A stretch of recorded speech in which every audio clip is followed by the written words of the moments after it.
तो hello everyone, मैं हूँ आशिका सिन्हा और स्वागत है आपका आज के इस वीडियो में, जहां हम लोग बात कर रहे हैं कि अगर आप क्लास 6 या क्लास 9 में किसी अच्छे स्कूल में एडमिशन लेना चाहते हो, जैसे कि CHS, JNV, सैनिक स्कूल या फिर RMS, तो आज की इस वीडियो में हम लोग बात करेंगे कि किस तरीके से आप जो है अपने स्कूल के साथ साथ जो स्कूल एंट्रेंस एग्जाम्स है ये सारे उनको आप कैसे मैनेज कर सकते हो। क्योंकि बहुत सारे स्टूडेंट्स की ये प्रॉब्लम होती है, बहुत सारे कमेंट्स में या जो जितने भी स्टूडेंट्स हैं वो सब ये सवाल करते हैं कि मैम स्कूल का बहुत होमवर्क होता है या फिर स्कूल में बहुत सारा काम मिल गया है, तो कैसे पढ़े, टाइम कैसे निकाले, क्या स्कूल के लिए जो हम पढ़ रहे हैं वो अलग चीज़ है या हम लोग एंट्रेंस के लिए जो पढ़ रहे हैं वो अलग चीज़ है, क्या करना है, कैसे करना है, बहुत सारे सवाल उठते हैं।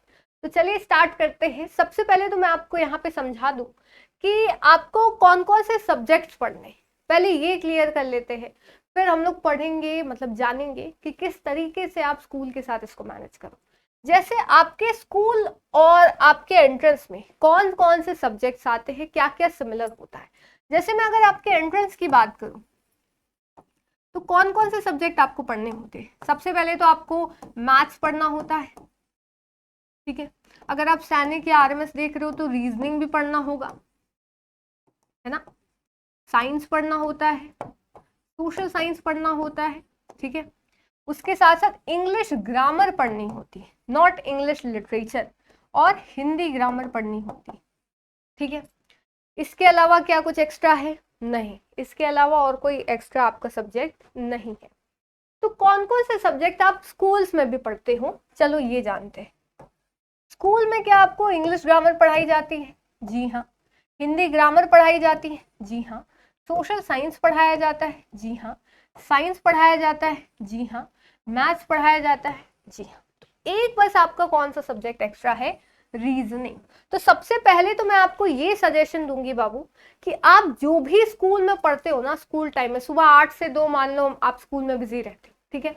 मान लेते तैयार होने से लेके घर पहुंचने तक एक एवरेज टाइम ले लेते हैं, तो ये आपको ध्यान रखना है कि उस 8 से 2 के बीच में भी आपको अपनी एंट्रेंस की तैयारी छोड़नी नहीं है। अगर मैथ्स की क्लास चल रही है तो आपको देखना होगा कि आप मैथ्स का पढ़ रहे हो तो एंट्रेंस के हिसाब से पढ़ो, साइंस पढ़ रहे हो तो उसी हिसाब से स्कूल में पढ़ो, सोशल साइंस पढ़ रहे हो तो उसी हिसाब से प्रैक्टिस करके स्कूल में पढ़ो। और इंग्लिश ग्रामर, हिंदी ग्रामर की उतनी ज़्यादा क्लासेस नहीं होती होंगी, लेकिन फिर भी जब भी होती हैं तो पूरा ध्यान लगा के प्रैक्टिस के साथ स्कूल में मन लगा के आपको लेक्चर्स करने हैं, ठीक है। तो पहली चीज़ तो मैंने आपको ये समझा दी। अब आते हैं एग्जैक्ट किस तरीके से आपको पढ़ना है, ठीक है, दोनों को आपको मैनेज करना है। तो यहाँ आप देख सकते हैं, यहाँ मैं आपको दिखाती हूँ, ठीक है। तो सबसे पहला जो आपको रूल फॉलो करना है वो है 70-30 का रूल। 70:30 आपको अपनी प्रिपरेशन, आपको अपना टाइम और एनर्जी 70 और 30 में डिवाइड करना है। 70% आप स्कूल पे फोकस करोगे, ठीक है। अब स्कूल पे फोकस करने का की बात नहीं है कि आप एंट्रेंस को छोड़ दोगे। 30% आप एंट्रेंस पे भी फोकस करोगे, लेकिन स्कूल के सब्जेक्ट जैसा कि मैंने बताया काफी ज्यादा सिमिलर है आपके एंट्रेंस से। साइंस हो गया, सोशल साइंस हो गया, मैथ्स हो गया, तो आप उस समय पे भी NCERT पे फोकस करोगे। होमवर्क करते टाइम आप ये ध्यान रखोगे कि मैं इसको अपने एंट्रेंस में कैसे लगाऊंगा, सैनिक का पेपर दूंगा या RMS का दूंगा या मैं CHS का पेपर दूंगी, तो किस तरीके से, ठीक है। फिर क्लास में जो आप रिविजन कर रहे हो वो भी आप अपने फाउंडेशन ही बिल्ड करने के लिए करोगे, तो ये चीज ध्यान रखनी है। फिर आपका जो 30% है वो आप रीजनिंग में लगा सकते हो जो स्कूल में नहीं पढ़ाया जाता। फिर आप मैथ्स की स्पीड इंक्रीज कर सकते हो, क्योंकि स्कूल्स में जनरली आपका क्या होता है, वो बहुत ज्यादा खींचते हैं उसको, मतलब लंबा प्रोसेस होता है, तो आपको शॉर्ट में कैसे सॉल्व करना है। GK आप एक्स्ट्रा पढ़ सकते हो और मॉक टेस्ट आपको लगाने।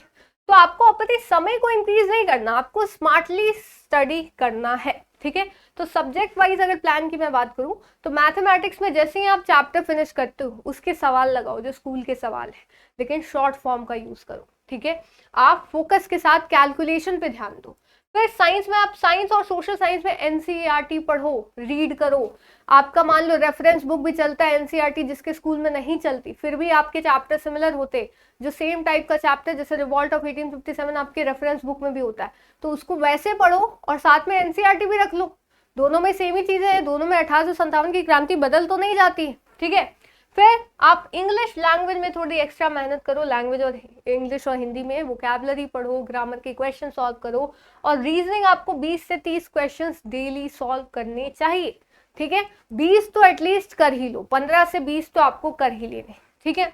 फिर बात करें कि इसको एग्जैक्ट करेंगे कैसे, तो थोड़ा यहाँ पे समझो, वीकली स्ट्रैटेजी बना लो अपनी कि मंडे टू फ्राइडे में स्कूल का होमवर्क और एक सब्जेक्ट एटलीस्ट, या 2 सब्जेक्ट, अगर आप बहुत ज़्यादा टाइम निकाल पाते हैं तो 2 सब्जेक्ट एटलीस्ट आप बहुत अच्छे से कवर करोगे टाइम निकाल के। टाइम कैसे निकालना है वो भी मैं बताऊंगी, ठीक है। फिर सैटरडे को आप रिवीजन करो, जो भी आपने स्कूल में पढ़ा उसको एक बार रिवाइज कर लिया, और अपना एक एंट्रेंस का सब्जेक्ट भी रिवाइज कर लो, ठीक है। फिर आते हैं संडे को, आपको मॉक टेस्ट या आप कहो 50 सवाल निकाल लिए अलग अलग सब्जेक्ट के, ठीक है, टेस्ट सीरीज लगा ली। ये सारी चीजें आप कर सकते हो संडे को आराम से बैठकर। संडे को तो एटलीस्ट आपको अपने एंट्रेंस को पूरा टाइम देना होगा, ठीक है। फिर बात करें प्रायोरिटी कैसे रखनी है, तो सबसे पहले स्कूल को सीरियसली अटेंड करो, सारी चीजें आपको करनी, होमवर्क कंप्लीट करो, होमवर्क कंप्लीट रहोगे तो टीचर्स आपको कुछ नहीं बोलेंगे, ठीक है। थर्ड, एनसीईआरटी नहीं छोड़नी, साइंस और सोशल साइंस के लिए बहुत इंपॉर्टेंट, और जो भी सब्जेक्ट आप स्कूल में पढ़ रहे हो उसके एंट्रेंस के पीवाईक्यू क्वेश्चन जरूर अटेम्प्ट करिए, और जब भी टाइम मिले मॉक टेस्ट आपको लगाने। आप इसको मंथली शेड्यूल में भी बांट सकते हो, ठीक है, कि आप पहले वीक में स्कूल के चैप्टर्स पढ़ लिए और जो एंट्रेंस के चैप्टर है, सेकेंड वीक में आपने उस मंथ के एमसीक्यू सब लगा लिए, फिर मॉक टेस्ट दे दिया, सेक्शनल स्टेट दे दिया, ये आप अपने हिसाब से कर सकते हो, ये मैं आपके ऊपर छोड़ रही हूँ, ठीक है। और लास्ट की 3 मंथ की स्ट्रैटेजी पे भी हम अलग से बात करेंगे।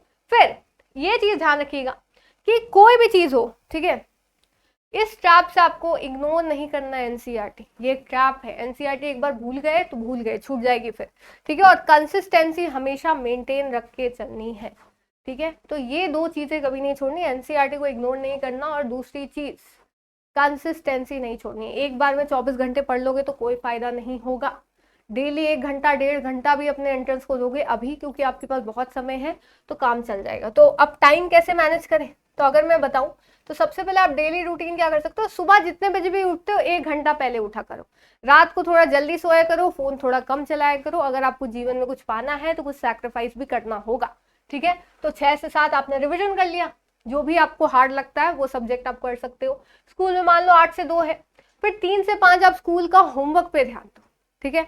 होमवर्क कर लिया, अब आप 1 घंटे तो मैथ्स और रीजनिंग की प्रैक्टिस आपको डेली करनी है, चाहे आप मैथ्स में स्ट्रांग हो या वीक हो, फर्क नहीं पड़ता, 1 घंटा प्रैक्टिस करनी है। और फिर 6 से 7 के बीच में आप अपना एंजॉय कर सकते हो, खेल सकते हो, फोन चला सकते हो, जो भी। और 7 से 9 के बीच में आपको सारी चीजें यहाँ पे पढ़नी होंगी, और 9:30 से 10 बजे तक ट्राई करो कि सो जाओ, लेकिन सोने से पहले सोशल साइंस या साइंस के कुछ कॉन्सेप्ट्स याद करने का ट्राई करो, ब्रेन आपका याद रखता है, ठीक है। और सुबह में उसी को रिवाइज करने का ट्राई किया करो। तो आप टोटल, अब मैं टाइम टेबल नहीं बता रही इसलिए मैंने अभी डिटेल में नहीं समझाया, आप बोलोगे तो मैं एक एवरेज, मतलब टाइम किस तरीके से आप रख सकते हो, मैं एग्जैक्ट नहीं बताऊंगी इतने से इतना ये करना है, लेकिन मैं एक आपको आइडिया दे दूंगी कि आप अपने से अपना टाइम मैनेज कर सको, तो ये आप ध्यान रखिएगा, ठीक है। तो अगर आपको वो वीडियो स्पेशली टाइम टेबल पे चाहिए होगी तो आप कमेंट में बता देना। इस वीडियो में हमने स्पेसिफिकली बात की कि स्कूल और एंट्रेंस एग्जाम को किस तरीके से मैनेज किया जाए। तो उम्मीद है आपको सारी चीजें समझ में आई होगी। अगर तैयारी अपनी बेहतर ढंग से करना चाहते हो तो आप बैच भी ले सकते हो, हमारा अभिमन्यु बैच रिसेंटली लॉन्च हुआ है, जहाँ आपको सारे चैप्टर्स पढ़ाए जाएंगे, सारे क्वेश्चन मिल जाएंगे, तो कोई प्रॉब्लम भी नहीं होगी, एक्स्ट्रा टाइम आपका वेस्ट नहीं होगा, ठीक है। तो जो आप स्कूल शिक्षा ऐप इंस्टॉल कर सकते हो हमारा, और फिर अभिमन्यु बैच वहां से ज्वाइन कर सकते हो। और साथ साथ मुझे उम्मीद है अब तक आपको सारी चीजें समझ में आ गई होंगी। कोई भी डाउट हो तो कमेंट में पूछ लो, मैं रिप्लाई दे दूंगी। और चैनल को जरूर से सब्सक्राइब कर लेना अगर अभी तक नहीं किया है तो, क्योंकि आगे आने वाले अपडेट्स मिस ना हो जाए। तो फिर मिलते हैं नेक्स्ट वीडियो में, तब तक के लिए thank you so much, bye bye, Jai Hind, जय भारत।